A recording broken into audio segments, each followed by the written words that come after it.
Bonjour, je m'appelle Sandrine Garcia de Peyris, je suis perlière d'Art de France, je suis fileuse de verre, c'est-à-dire que je réalise des perles de verre avec du verre de Murano. Donc j'ai commencé à filer le verre en 2009.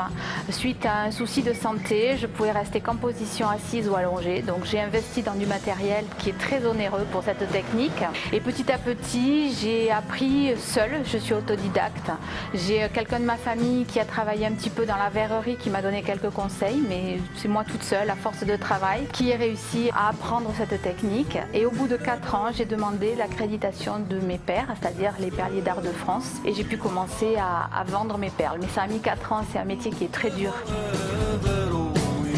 Alors tu peux le faire en allant voir en métropole, en Europe, en Italie, puisque le verre de Murano est un verre italien. Le métier vient de l'île de Murano. Au jour d'aujourd'hui, en Europe, il y a quelques écoles, mais je ne saurais pas vous diriger parce que je ne les connais pas étant autodidacte. Et au niveau des perliers d'Art de France, c'est une association qui est située en métropole et qui centralise tous les perliers de France. Il y a aussi la Belgique ou la Suisse. Et à ce jour, on est 97. Il y a de moins en moins de perliers d'art. C'est-à-dire qu'il y a beaucoup de contrefaçons sur le verre de Murano, comme ici un peu au marché, on trouve plein de contrefaçons, des choses qui ont été faites à Bali, aux Philippines. Donc moi, personnellement, j'ai déjà été contrôlée par la répression des fraudes ici pour prouver que c'était bien moi qui faisais mes perles et que c'était vraiment du verre de Murano que je travaillais.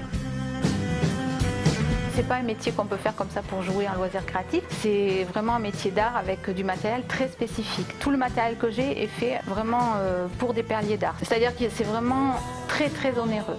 Le four que j'utilise, il y a un four de recuisson qui est tout petit. C'est de suite, on parle avec des chiffres incroyables. Le chalumeau, c'est pareil. Une baguette de verre, c'est très cher. J'ai pas droit à l'erreur. C'est-à-dire que dès que j'ai posé une goutte de verre, c'est terminé. Je peux pas revenir en arrière. Je vous dis, j'ai mis 4 ans avant de sortir une perle digne de ce nom à la vente.